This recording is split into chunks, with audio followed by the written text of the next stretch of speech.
Hashtag. Cool. Is everyone here? Just Mason, Shorty, and James. Shorty's here. Mason's here. James. Yeah, let's start. Sweet. So today we're going to break down a Cod Head, as that is the main course for the first seating and potentially the PDR, depending on how flights go today. We served this last year, and cod is just a heavily used fish that we will always have on the menu at one point or another because it's historically, it's been fished since 800 AD, since the Vikings, and it's been an incredibly important commodity fish to the entire Scandinavian region since then, and it will be continue to be. We love it because it's a very versatile fish, it's a very approachable fish. The fillets, they're white, flaky, and you can also get parts of it that are much more juicy. The head you can use, we use the swim bladder right now, the tongue, which is not attached to any of these fish right now because we have taken them out, and this normally we would return to the fish company and then they would resell it to another restaurant. So these are without tongue right now, unfortunately. But it's a fish that is just, it gives and keeps on giving. They vary in size dramatically, as you can see. We prefer ones that are, this is called size 2 cod, and it's just a bit larger, anywhere from like 6 to 8 kilos in total weight. This is a bit smaller, not ideal, but we can still use it, but just to show you the difference between the size. They come in with skin on like this. We don't have to take the skin off for the tongue, but when we're doing the head serving like we are tonight, then we do need to take the skin off. So this is a already skinned head here. And the way you break these down, it's kind of interesting. All the pieces kind of interlock a lot like the pieces of a chicken. So if you guys have ever taken down a chicken before, or broken down a chicken, when you take the breast off or separate the wings or the thighs from the body, it's literally just like slipping a knife in between a joint and then it pops right off. So it's very similar to that. But yeah, and we can just kind of get right into it, I suppose. This normally would have the collar on the back right here too, which is the part above the gills. Which is a very delicious part that we also serve. But right now it is taken off of this one as well.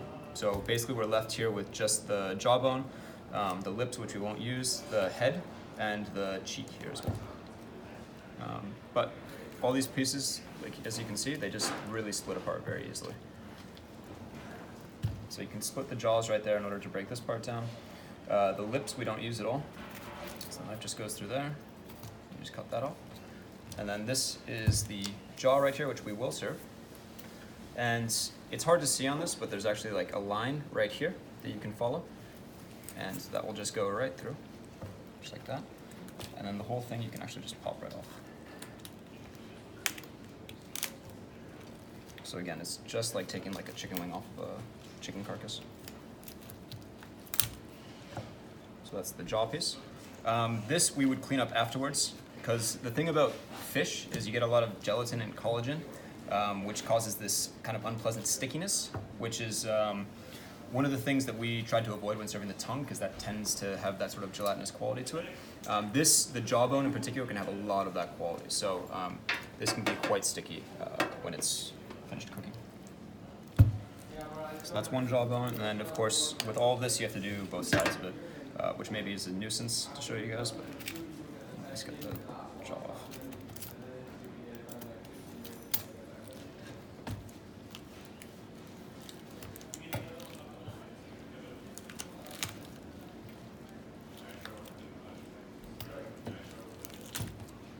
There's the other one. The top of the mouth right here, the teeth, we don't use any of this bit. So this just comes right off.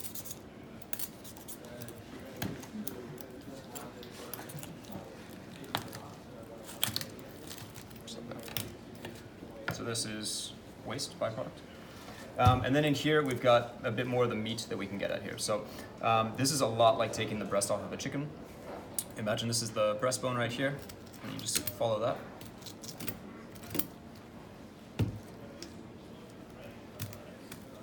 And there's a little joint back in here. And from this point, you can also flip it around too, and separate the top of the head from the rest of the cheek. Your knife just goes in there. There's that joint. Go around the eyeball.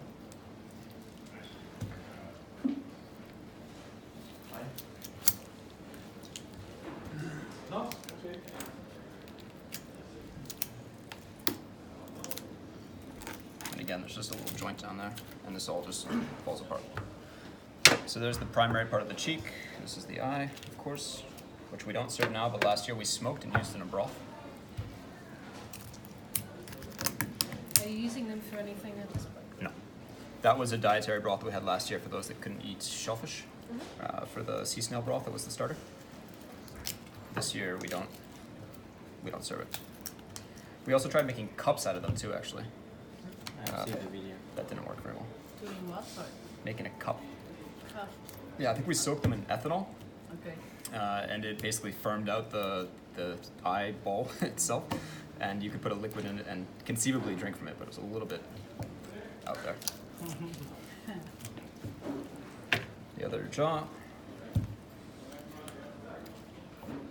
The other eye. I didn't plan ahead, and I didn't bring a saw, but this part of the skull is like the most labor-intensive bit, where you have to literally saw in half here. You would take scissors and cut that off, so you can see the top of the head right there, and then you would saw this in half. That's where the brain is inside.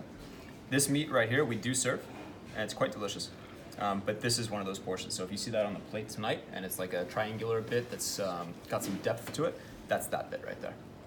And how tall is like The head. Yeah, it's the top of the head. It's the skull.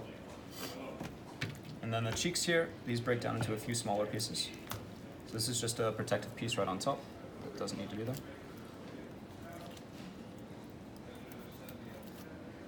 So that's trash. So we don't serve the whole cheek for a person, right? It depends, because obviously there's 2 cheeks per. So we can serve it 1 cheek per person, and then someone else might get top of the head, or someone might get the lower part of the jaw right here. It all depends. We try and make it as balanced as possible with getting the same amount of meat to each person, but that doesn't necessarily mean that they're going to get a cheek each. So this is another part that we'd serve.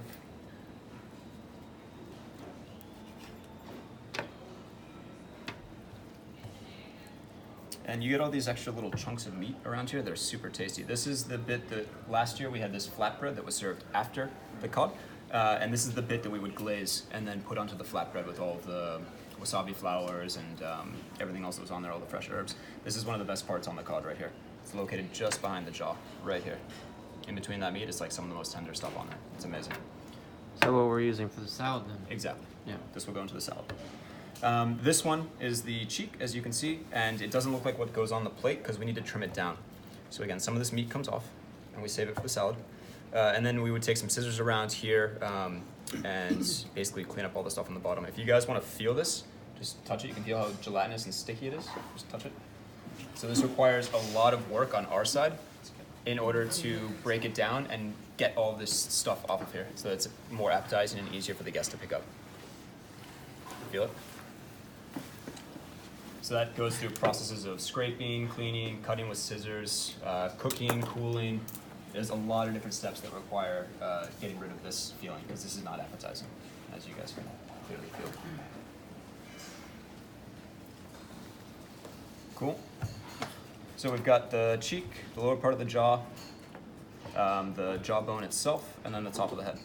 And those are the primary pieces that you'll see right now because we don't have the tongue to serve on these as the main course because it's obviously a serving on its own. And you will see some of the collar. This is, oh, there is no collar on this one either. We don't have any collars on this. But there you go. So that's the cod head. Can you explain a little bit about the preparation then? Sure. So we cure this with a cure of basically like lemon thyme. Lemon thyme is like the primary herb that goes with all of this. But it's cured with lemon thyme. We brine it first, then cure it with like koji and lemon thyme. And then we'll par cook it in a roner just to kind of loosen up the meat so it's ready to go. And then we cook it in the salamander, basically under very high heat, and caramelize it with a glaze of black trumpets, ceps, more grilled lemon thyme, some yeast broth in there as well. It's a Junichi creation, so it's got like 30 ingredients. But it gets glazed in all of this and then comes inside and we will dress it with another paste of grilled lemon thyme and then serve it with the condiments on the side, which maybe you guys have seen. One is the sonicated horseradish, the same that goes with the king crab normally. One is a powder, which is like, it's a Danish curry as we call it. So flavors of curry, but using Danish ingredients, more local to us. And then a bit more of that ant lemon thyme paste on the edge as well. What exactly in the Danish curry like the mains. Curry, coriander, saffron, what else? Mustard seeds, a couple other things too. Ginger. Ginger, no. So yeah, and then it goes out, people eat with their hands, they get a napkin afterwards. It's one of these interactive ones, just like the Cod Head. Sorry, the the cucumber. condiments and the just is it like with the king crab that you just add to taste, or is it Totally. make it little sweet? When I present it, I always just encourage people to say, hey, taste the Cod Head first, and then try these condiments out and see what you think. Try one, try two of them together, try all three together, see what you think is best, and then I always would explain, okay, the horseradish is going to add a bit of lift. It's going to cut through the richness of this because it's very spicy. The ant paste obviously is acidic, so that's also going to bring up the whole serving on its own, but it also imparts its own flavor. And then the curry will kind of send it into this more spice direction. So it's totally up to the guest to add on what they wish, but just let them have fun with it, because that's kind of what it's all about. And do we need to dress anything as in cutlery, or is it all coming from the kitchen? No, this one is all going to come from the kitchen. We have little spoons to go with the condiments on the side, aside from the powder that we picked up by fingers. We need the napkins folded, obviously, but that's the same as the king crab. We need napkins folded for the baskets. I think you guys already have that, though. I assume they briefed you on that? Yeah, cool. So they go on the round baskets, the same one we serve the first napkins on. We'll have the square, I guess, safari napkins folded for that, and then this will get placed on top of that after it's glazed and ready to go up. And that's how it's served, right in front of the guest. They dive in. No. And if they're asking about where the cod's from all over Denmark. It's fished all around Scandinavia, but this cod in particular is coming from all different parts of Denmark. North, west, south, all Are over. there still concerns with, because I know in the UK a few years ago there were a lot of big concerns about overfishing of cod and stocks of cod, and how is that Yeah, situation? we haven't had any issues with it. We haven't heard anything about it from our fish companies and our mongers. They're all working with dayboat fishermen that aren't going out for long distances or long periods of time. So they're only bringing in what they can catch that day and then selling that to us. Yeah. They have what do you call it? A quota. A quota. Yeah. A certain they amount they wait can for that. fish every year. Yeah. And so that's kind of how the government will help to regulate these fish populations to make sure that the next year there's still catch available for everyone. Yeah. And so that the fishermen still stay in business. Yeah. Any other questions? One question that inevitably comes up from a guest, Yes. random guest, is, oh, you guys are serving the cod head. What do you do with the rest of the fish? Right. So we actually just get the cod heads in. So the rest of the fish is sold to other restaurants.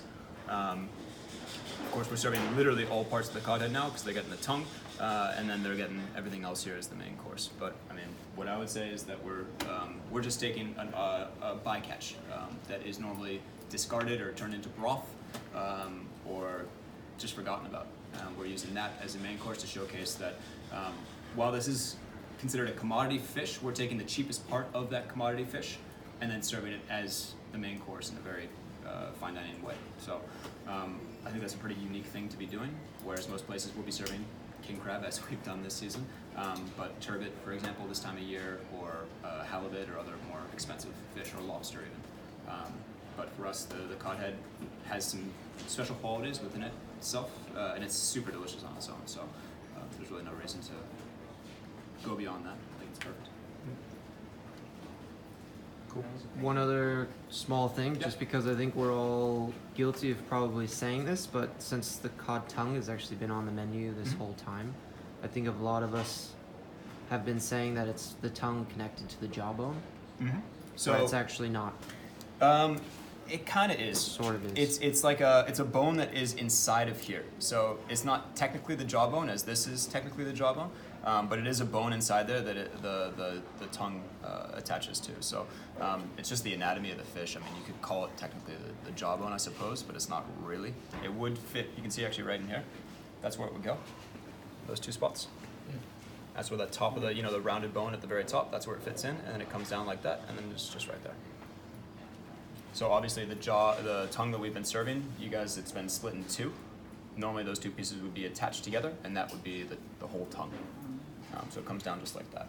So I guess, yeah, it's not technically the jawbone, but it is a bone inside the head of the fish. Yep. So, yeah. Cool. Thanks, Nick. My pleasure. Thank you. Thank you so much, Nate. Thank you guys.